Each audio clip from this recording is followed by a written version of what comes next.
can forgive is.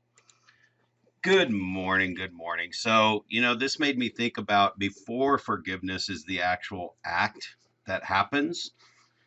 And honestly, it made me realize two major instances where I have two different types of forgiveness. These are pretty intimate, but I'm really sharing them because I feel safe in this room, first of all. Secondly, I hope that it helps someone who might be going through this that has gotten stuck, like Jen said. By the way, that was a little boy stuck in the toilet, just so you know, my little gif that was going on there. Um, but to help them get unstuck. And all I can share with you is how I personally handle it. So I've shared this so many times that I have learned to live by a rule that if I can't change it, then I am not going to give it any more energy. And that is after I've done everything that I can to change it. And I think these two stories will help you figure that out. So the first one's divorce. Um, I mean, to find out about a cheating spouse when you have made that commitment that you were talking about, that long-term commitment, Michelle. My first marriage, I mean, we had three beautiful daughters that were just amazing, amazing human beings. And after 6 years, that this situation came up. And I will tell you that in this particular instance, I tried to make it work. I worked past forgiveness. I had conversations about this happened, people make mistakes, let's move forward. And I just remember one night we were sitting there and she literally said, "So we can't even be friends." And that's when I knew I had done everything I could do and this was really going to happen. Now, it had nothing to do with my children. And I never, ever said anything bad. This is the first type of forgiveness. I don't know that you can't forgive an act that shouldn't have happened. So I can't forgive that. But what I can do is take responsibility for things that led up to it. She owns some responsibilities for things that came up to it. It should have never gotten to that point, but it did. And I did everything I could. So for the children's sake, I will tell you this: the forgiveness that I had there was to move forward and give the kids the best mom and dad they could possibly have and the best life they could have. And I'm telling you, to this day, I'll go over to their house for Thanksgiving. We are with those three kids. Now, I have another child with the second marriage. She has another child with her marriage. And she's actually with the same guy. So, and they have a beautiful daughter, and her and I are best friends. So that kind of puts into perspective where that forgiveness level went. Now, we don't hang out as best friends, but we hang out and have never said anything bad. In fact, my second daughter or my third daughter didn't even know that all this even happened until probably just 2 years ago, 3 years ago. She just figured it out and she was pretty upset about it. My wife doesn't even remember what happened. Her story's totally different. So that's cool, whatever it is. It's forgiveness to the point we need to move on. Second one, bad business partnership.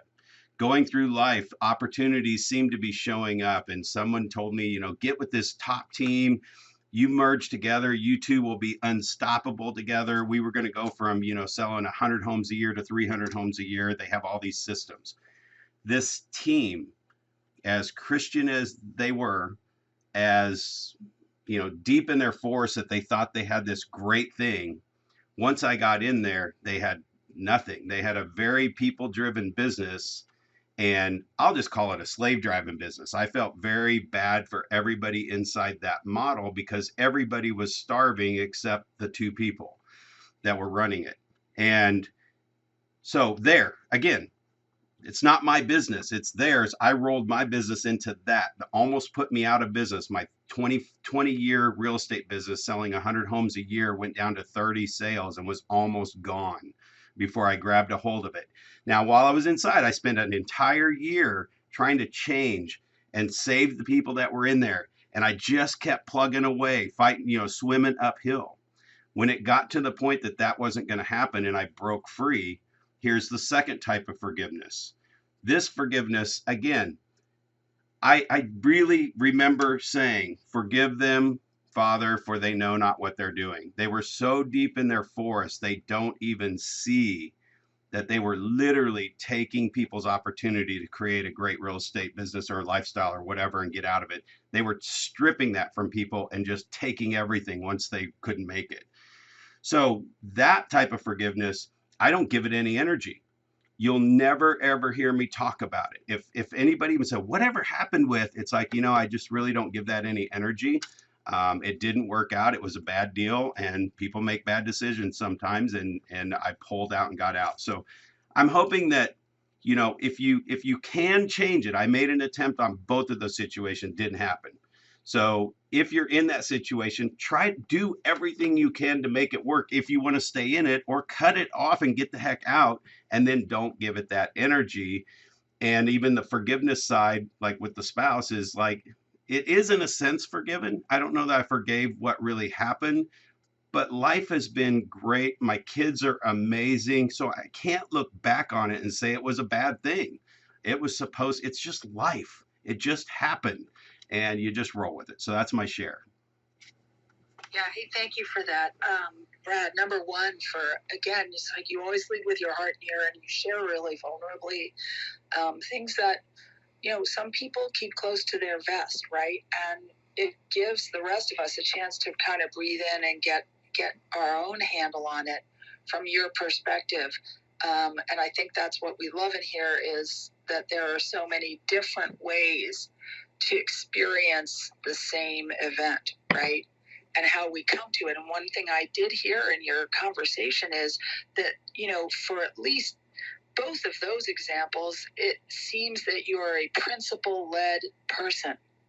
And so that's something else that we haven't really brought up around forgiveness. But a lot of times people do struggle with forgiveness because they are really holding on to their principles, their values, the ethics that they lead themselves, that they define themselves as.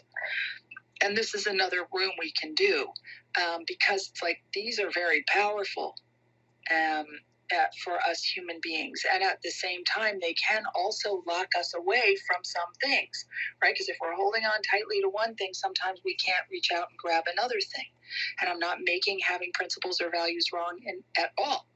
I'm just simply saying, in terms of the art of forgiveness, sometimes there are multiple factors involved in how it is we ourselves as individuals see the world, and how we tell our story, and how we're able to move forward into forgiveness, or if we can get close to it by letting go, which it definitely sounds like you did. And so, like, all my love and light, and I'm so glad that you're free of it, because that means your kids are also free of it. When we break a pattern, we break it for our future generations.